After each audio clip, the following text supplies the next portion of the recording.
हर वक्त कड़क न्यूज आपके साथ। नमस्कार, मैं इकबाल सिद्दीकी, कड़क न्यूज में सभी का स्वागत है। बात करता हूँ महाराष्ट्र के मुंबई शहर की।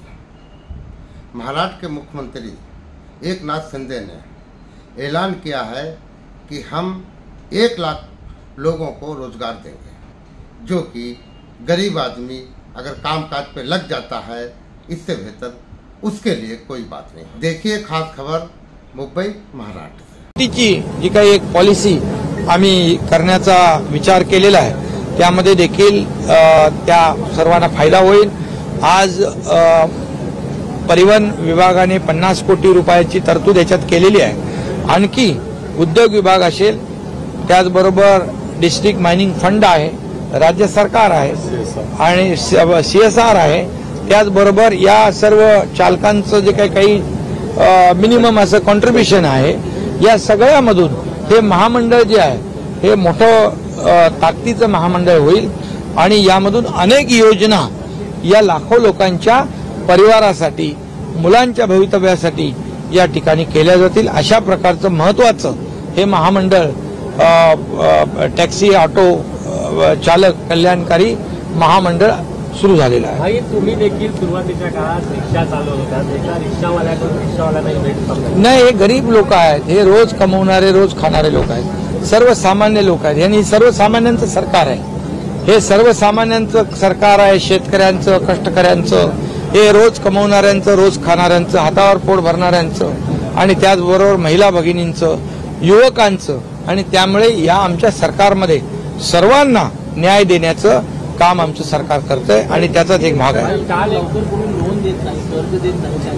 त्यासाठी देखील यामध्ये स्वतःच्या पायावर उभं राहण्यासाठी जी योजना आहे ती देखील योजना याच्यामध्ये समाविष्ट आम्ही करतोय, जेणेकरून स्वतःचा रोजगार देखील, व्यवसाय देखील त्यामध्ये करता येईल। भाई, आपण जर बघितलं तर स्मारकाचा मुद्दा सध्या होतो। बाळासाहेब ठाकरेंच्या स्मारकाच्या ठिकाणी काही उभाटाचे नेते जाऊन बघून आले, नेमकं त्यांना काय सिद्ध करायचं? जेव्हा ते सरकारमध्ये असताना त्यांना बाळासाहेबांच्या बद्दल काही करता आलं नाही, परंतु आमच्या सरकारने बाळासाहेबांच्या नावाने समृद्धी हायवे असेल, बाळासाहेबांचं जे तैलचित्र सेंट्रल हॉलमध्ये लावण्याचा विषय असेल, आज बाळासाहेबांचं स्मारक युद्ध पातळीवर आम्ही पुढे नेतोय। हे अशा अनेक योजना ज्या आहेत बाळासाहेबांच्या नावाच्या आम्ही या ठिकाणी सुरू केलेल्या आहेत। त्यामुळे आता बाळासाहेबांच्या विचारांचंच हे सरकार आहे आणि आपल्याला माहित आहे बाळासाहेबांच्या विचारांच्या सरकारला या महाराष्ट्रातल्या लोकांनी पाठिंबा दिलेला आहे। जे आज बाळासाहेबांचं नाव घेत आहेत त्यांचं जे काही वोट शेअर आहे 42% आहे, आमचा 48% आहे। लोकांनी बाळासाहेबांच्या विचाराला प्राधान्य दिलेलं आहे। त्यामुळे त्यांना जी मिळालेली मतं आहेत, जी वोट बँकेची किंबहुना एक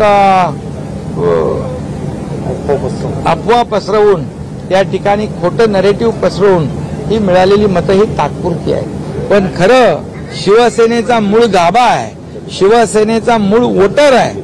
हा वोटर जो आहे आज धनुष्यबाणाकडे आलेला है, त्यामुळे त्यांच्या पायाखालची वाळू सरकली। ऐसे ही देश और दुनिया भर की खबरों के लिए देखते रहिए कड़क न्यूज नेटवर्क।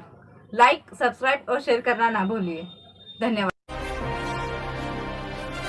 हर वक्त कड़क न्यूज आपके साथ।